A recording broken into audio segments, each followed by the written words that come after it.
خلافت کہتے کسے؟ خلافت نام ہے حکومت الہیہ کا. اللہ کی حکومت انسان کی خلافت. انسانی حاکمیت کفر ہے.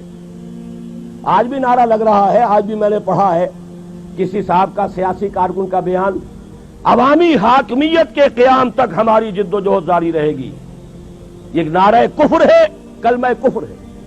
حاکمیت صرف اللہ کے لیے. اچھا حاکم اللہ ہے تو انسان کے پاس کیا ہے؟ خلافت. خلیفہ کسے کہتے ہیں؟ جانشین, نائب.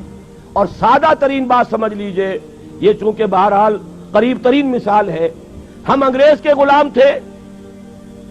بادشاہ کون تھا؟ وہ تو جو بھی بادشاہ تخت انگلستان پر تھا یا جو ملکہ تھی وہی تھی نا. حاکم وہ تھی. وائس رائے ہوتا تھا یہاں.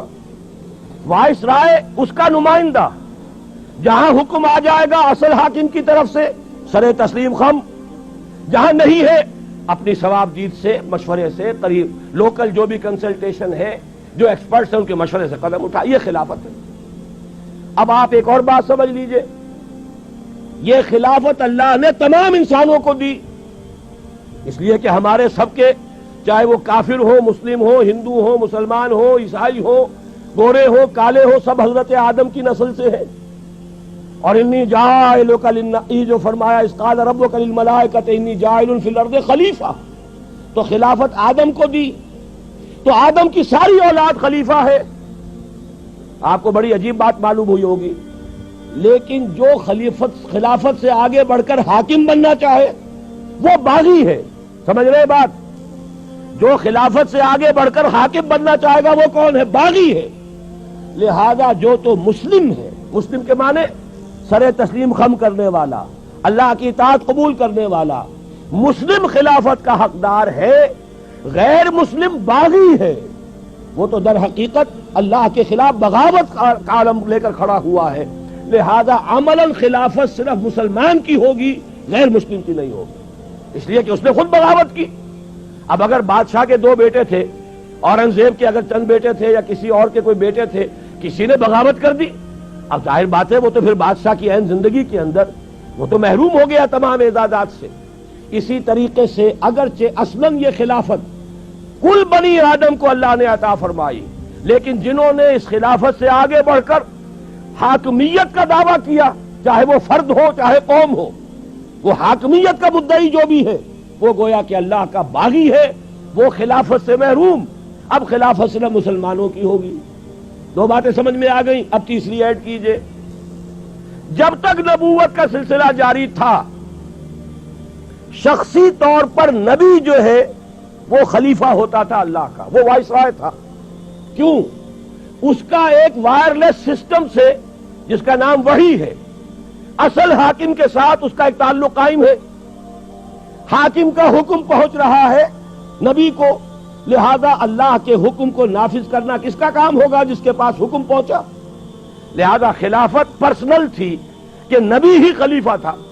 یہی وجہ ہے وہ آیت بھی یہاں پر لکھی ہوئی ہے, یا داؤد انا جعلناک خلیفۃ فی الارض, اے داؤد ہم نے تمہیں خلیفہ بنایا ہے زمین میں.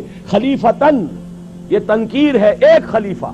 گویا کہ جب تک نبوت جاری تھی نبی ہی خلیفہ تھا. نبی نمائندہ ہے اللہ کا, نبی کے پاس احکام آ رہے ہیں.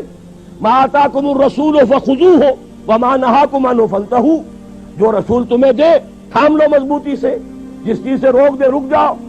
ومن یطع الرسول فقد اطاع اللہ, تو اصل خلافت نبی کی تھی جیسے حضرت داؤد کی.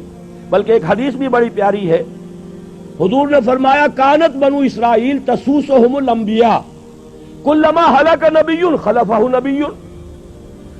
بنو اسرائیل کی سیاست انبیاء کے ہاتھ میں تھی.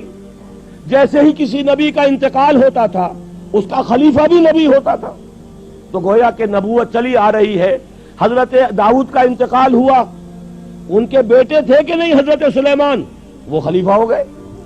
تو کانت بنو اسرائیل تسوسہم الانبیاء کلما ہلک نبی خلفہ نبی. اب چوتھی بات سمجھیے, یہ ہے اصل میں خلافت کے فلسفیانہ اصول. ختم نبوت ہو گئی حضور پر آ کر, اب کسی کا کوئی وائرلیس کنیکشن نہیں ہے اللہ کے ساتھ.